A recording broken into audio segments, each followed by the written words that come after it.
بسم الله الرحمن الرحيم بسم الله الرحمن الرحيم.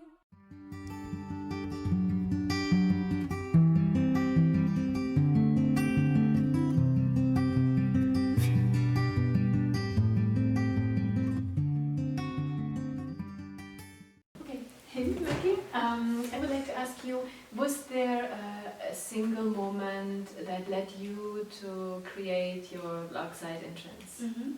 Well, there are many moments, but one moment I can pinpoint is that I was at a mosque in downtown Chicago, which is pretty known by women for having just a very narrow space. And I was just there to pray Asr. I took a picture because I thought it was funny. The width was about 6 feet wide to pray and about 20 feet long. I don't really know what, I think 6 feet is maybe 2 meters. And so I took a picture of this and put it on Facebook, and my female friends, the ones from Chicago, said, "Oh, I know where you're at." The other ones, "Oh yeah, okay, a bad place to pray." But the brothers, my male friends, were shocked because they had not seen women's spaces, and I don't know why, but they assumed that the women's spaces were equivalent or adequate, because this is a pretty well-known masjid in Chicago. And the idea had come to me to say, well, oh, this is interesting. Maybe, because I believe in building alliances, I believe that men and women are partners in this faith. And I know that we cannot change something just by ourselves. We have to work with our brothers. So I thought, maybe if our brothers could see, we don't even have to argue. We'll just say, look, here's the problem. Let's find a solution. And was that, how was the result? What was your strategy successful?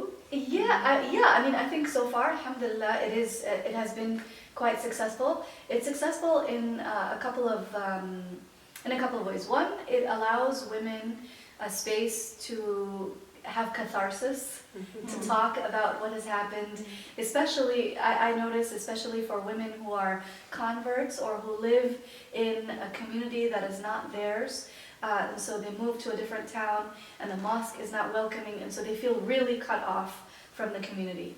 And so Side Entrance gives them a virtual space to talk about their disconnection from the community. It also allows for people to share the best practices. So we have lots of beautiful mosques who are responding to the challenge of, accommodating the whole community in very beautiful, innovative ways. So many people, and especially architects, are able to share what they have learned, or they're able to share good and beautiful mosque practices. So you have both of these. And the third piece is, I believe that not just because of Side Entrance, but because of the conversation around women's mosques, that is now not up for debate. We know that we have a problem. We don't have to convince people now that we have a problem. And our brothers from across the board are mostly supportive of building an inclusive and accommodating masajid. So this visual message was successful also to the brothers maybe who were not aware of this. Yes, and also because it is user-generated. So a woman or a girl could be at a mosque with her brother or her husband, and she'll say, "Can you take a picture of the men's side?" Because I like that's my favorite kind of submission, is that I get a picture to contrast between the women's and the men's entrance and prayer spaces and wudu spaces if possible. So it's bringing the conversation outside of just the women's circles and into the whole family. Interesting. And why did you decide in the beginning to do it anonymously? It wasn't anonymous for me. I put my name down for the article, but what I do is I allow people to submit anonymously, because sometimes they're submitting from their own masjid or from their family's masjid, and they don't want to be considered, they don't want people to know that they have posted it. Because they don't want to cause fitna. And this is the issue that I want to really say, is that the project is not about shaming masajid, it's about naming the problem. And we see it's a problem.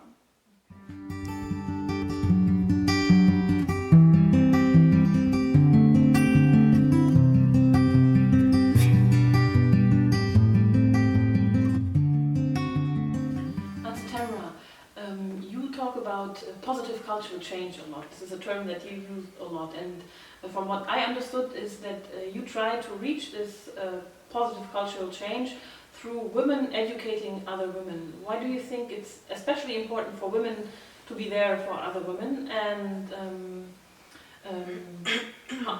do you see any, or what kinds of successes do you see now running Rabata for last 3 years, or how long are you active? Yeah, we're in the third year. Yeah. Positive cultural change, yes, it's part of our mission statement. Yes. So it's very important to me, and I think one of the many reasons that I work with women, and I think women should be helping women, is because women, we need to learn how to live in the shelter of each other. We need to empower one another and give each other space to grow and space to be leaders and space to learn, so that from this place of safety, women can move to the general community and have a nest to fall back on. Very often we are the nest, very often we are catching all the peoples in our families and our neighborhoods, and we're caretaking so many others. So here is a place for women to be taken care of, and with the knowledge and hopefully the spiritual oomph or strength that they're getting from that experience, they can go out into the community, spend from that investment, and then come back and get recharged. And we have had a number of women that have come back to us and said, I did it. I went to, from women who have never gone to mosques before, and they found someone in the community that would go with them, and they'll write in one of our threads or talk to us about it. I'm gonna go, I'm a little worried about it, I'm gonna go. And then they'll go, and then they'll come and report back. Sometimes it's very nice experiences, sometimes not. But in all cases, they're coming back to a community that says, welcome back, we're here for you. Other times we have women that have braved the speaking circuit in their communities. So they've been willing to speak in the mosque, or willing to teach a class, or volunteer at the mosque, or volunteer at an Islamic school, or in their children's public schools, where they've used what they've learned in our classes, and now they feel confident so they can go into the class and speak. Sometimes women have a lot to say. We all have something to say, we all have a story, but often we don't feel confident in what we have to say because we haven't gotten the Islamic knowledge. Because our rhetoric is about knowing and knowledge. And sometimes one class makes that difference. Sometimes just one class. And I do have a number of students who have taken one class, and then they open up that class in the community for people that are younger than them, especially the companions class. It's a very popular class, and a lot of women, after they take it, they'll open up a class for elderly women in the community, for example, some who don't speak English, or young children or young boys, and they'll take basically what we learned in class and bring it, tailoring it to the audience that they have. But it's empowering. It's good, it's exciting, and then they come back and talk about it. Yay, I did this. That's great. Do you have I know your curriculum, and would you say your curriculum is somehow different from other curricula of Islamic learning, especially in the English-speaking world, or in the Arabic-speaking world? Is it different, or what's special about it? Well, I'll say a couple of things. On one hand, it's very traditional. Yes. Very traditional, typical type of learning. We've divided it into 4 levels. Level 1 is kind of an intro, getting your feet wet. I think of level 2 as sort of filling in all the blocks and building blocks and pillars, if you will, of, if we're going to look at the hadith of the Prophet ﷺ, when Angel Jibreel came and explained Islam, Iman, and Ihsan, that would be the level where we're learning how to be good Muslims, and level 3, believers, and level 4, inshallah, min al-muhsineen. That being said, and we're very traditional in topic and very traditional in sort of leveling, but we're not very traditional in teaching methodology.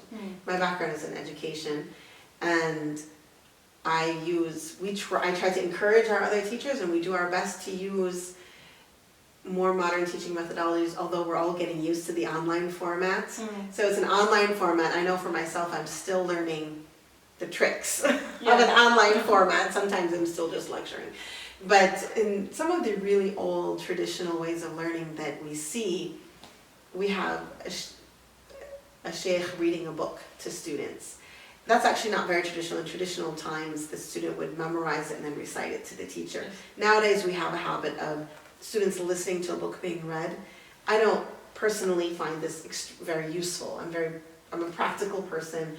I want the Rabat students to learn Islam and be able to live it, and to live it with joy and happiness, not as a burden and not as a difficulty. And I want them to feel like they've learned something, and now I have this knowledge up here, but it's not applied in my life.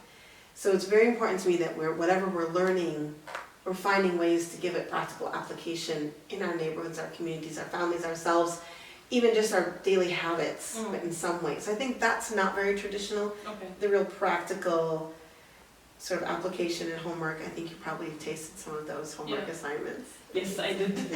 I was worrying, this woman is messing with my life. I was expecting some sort of, written homework. I would be fine with that, but then there were these assignments where we actually had to do something in my life, not shop for 1 week or something like that. But in the end, I was like, it's really great that this woman is messing with my life, because it's a deeper level of understanding. Can you give us some facts about the last 3 years? From which countries do your students come? How many students learn with Rabat? Some numbers and... Our first year we started just with a pilot program. I didn't have any experience in online education, and so we started with the pilot program. It was very successful, so we decided let's try it. And so we went from just the one class to level 1, and then the next year we completed level 1 and began some level 2 classes, and this year we've completed our level 2 classes. And we've served over almost 1,000 students now. Including the semester, it will be over 1,000 students. And our students are primarily in the United States and Canada, but we have a lot of students in the UK, we have some in Germany, we have students in South Africa, Bosnia, Malaysia, Indonesia, around the Middle Eastern areas as well. And we had one in China, though the internet situation was really difficult out there in China, so we've struggled with that a little bit. Almost anywhere the internet can reach, France, Switzerland. Yeah, that's great. Yeah. MashaAllah. Hope you will prosper and it will reach even more people. Hast du bei dir noch? Yes. I have one more question for answer and... Okay, so just switch back a little bit to our topic. Yes, well, like you told me a little bit already about the strategies to get the community, but how did you win Isna for your cause? Oh, that's a lot of things that came together at the right time. So it's really the right people at the right time. I'm not the first person, I'm not the first woman to raise this issue. There are many, many women before me, and I'm standing on their shoulders, and I have the honor to be working with some of them, Sister Aisha Al-Adawiya, Dr. Sarah Saeed, who are pioneers in this issue and have been working on it for decades. These are just two of the women, and they are involved with ISNA Masjid Development Committee. And the Masjid Development Committee had always existed, and they focus on different aspects of mosque development, like governance, or there's a committee for green mosques to make mosques more environmentally friendly and halal in that way. And so that was already in existence. And then we had new leadership in ISNA, sort of a younger crowd. And I think that this issue of women and girls in the mosque, it has always existed, but for my generation of people who now have young families, it's become more acute. And so actually one of the gentlemen who is the executive director or president of ISNA, he's actually a father of boys, but his wife has always had this this sort of challenge in masajid. And I think with him coming on board and other men in the organization, what they really want is for the mosques in the United States to serve the community. And you have a trend of unmosquing, people who are leaving, not the faith, but leaving the institutions of the masajid. And actually, a lot of people think that the men who are against side entrance or against this movement are old imams and old men, and they're actually some of my biggest supporters. Because the older men, they want their daughters and their granddaughters to remain part of the faith. That Islam is an amana for the children and for the grandchildren, the next generation. This is what they believe deeply in their hearts. And it might have taken them 10, 20, 30 years to get to that point, but they're there now. The imams and the mosque leaders, they want people to come to the mosque. They want people to participate in the mosque and to enliven it. And they see that people are leaving, and so they're saying, how can we provide a space that is welcoming, that people will come and stay? And so they have, it's been a back and forth, a debate, and you do have to discuss with people who have maybe different cultural interpretations than you, but you know that they're sincere in wanting to really welcome women. So these two groups of people, of men, are actually some of our biggest supporters. What I find, or who I find to be very challenging, are young men. And I wonder if it is because they don't want to let go of the privilege that they see. They are often, I get a lot of feedback from young men who say to me, Muslims are under attack and this is what you care about. This is not a real problem. And you're giving fuel to the Islamophobe. These young men are typically not married, they typically don't have daughters, they're not really thinking about the future, they're not thinking about, when women and girls leave the mosque, sometimes they do leave the faith.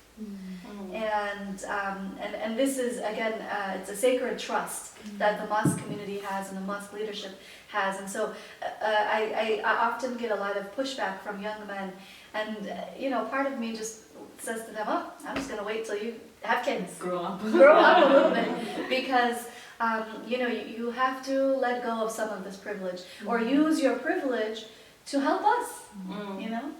So it's been a very unique challenge. And can you share us, maybe the last question, did you see some positive change for Muslim women in the mosques? Yeah. I mean, now it's become a mainstream conversation.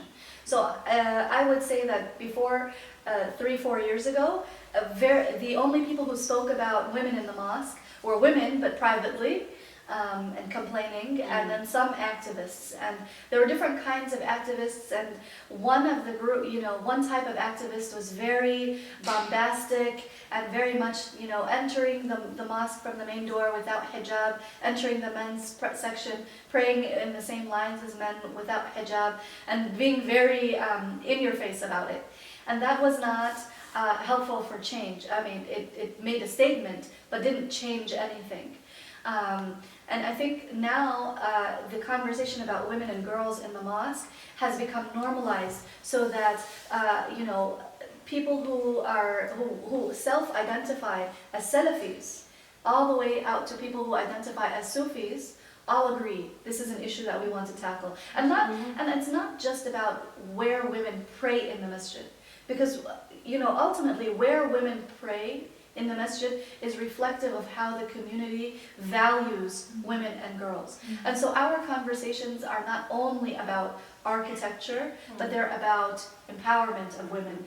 The programming that you offer to women and girls, training women and girls to become part of the governance and allowing that. If you need to change your board's constitution to allow women to run, then you should do that. And so all of this change, I'm not going to say it's because of side entrance, but I think that it was a happy coincidence that side entrance and the film Unmasked, and then we get a new leadership at ISNA, and we have just a new momentum. And I think that the statement that the ISNA scholars came up with is a very excellent first step. and now we are in the implementation stage. Inshallah. I have also just one more question for Anse Tamara. You have a lot of projects under the umbrella of Rabata, and one I would like to ask about is the Project Lina that you developed. It, from what I understood, it's a workshop kind of thing aimed at Muslim women converts.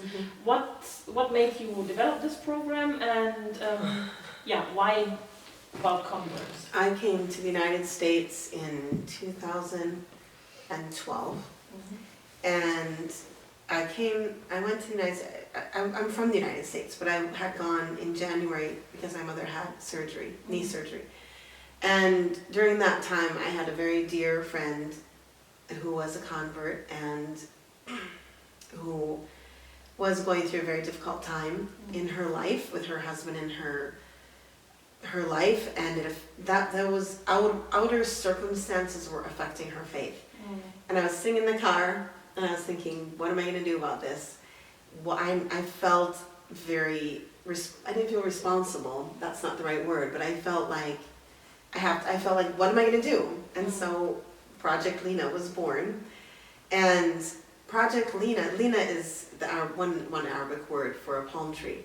And so the idea is that a convert needs very deep roots. We need to dig our roots deeply into the ground of the Islamic faith, so that we are deeply rooted, so that when the hurricanes come, because they will, the tornadoes will come, the hurricanes will come, that the palm tree bends, it doesn't break. So maybe we'll bend, but we'll stand back up again. And palm trees, some of them have all sorts of lovely fruit, like dates and coconut and things like that. So that was the idea. It's 3 modules, and one of them is, let me see, 3 modules, and the first one is about myself, but it has a cute little catchphrase, which I can't think what it is right now. Okay, so, the second one, I'll come back to the first one. The second one is Declare Independence, and that's about faith. Very often converts, when someone asks them, what do you believe about this? They say, just a minute, and they go ask someone else, what do we believe about this thing? And then they come back and say, oh, we believe this. But converts, all of their lives before Islam, if someone said, what do you believe about this? They would say, I think it's this. So this is a problem. So Declare Independence is about how do we get to that place where we can answer those kinds of questions about what we believe. We can be independent, strongly rooted, but independent in our ability to talk about our religion. And tend your ties is the last. I don't know why the first one is leaving my mind. Tend your ties, because relationships with converts, relationships are such a big deal.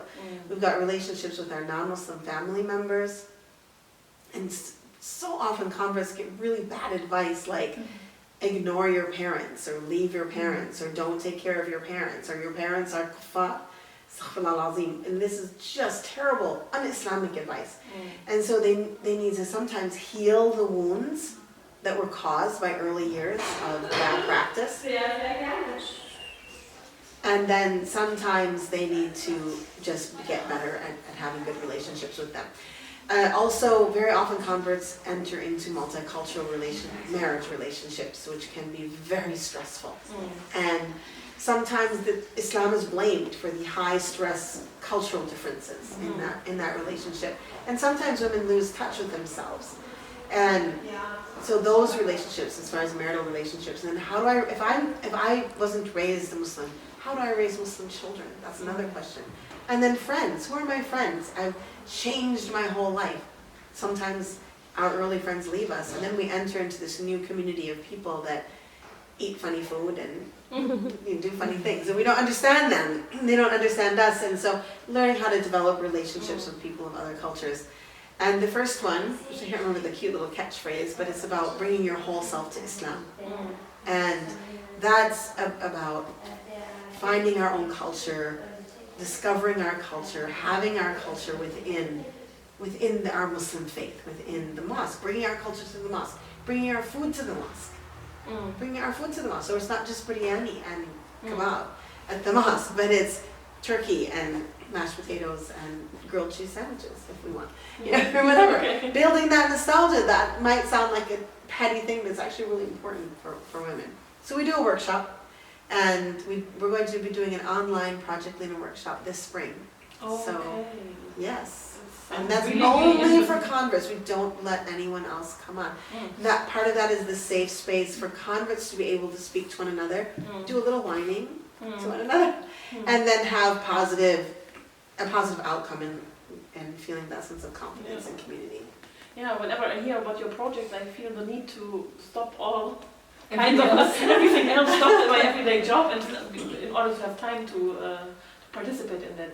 I want to thank both of you so much. 4 weeks ago, I wouldn't have imagined to be able to meet both of you, whom I follow since at least 2 or 3 years and admire from afar. I really, and all of us from Nafisa, and we really admire your work, and we wish you so much baraka in whatever you do, and wish to be a small part of that.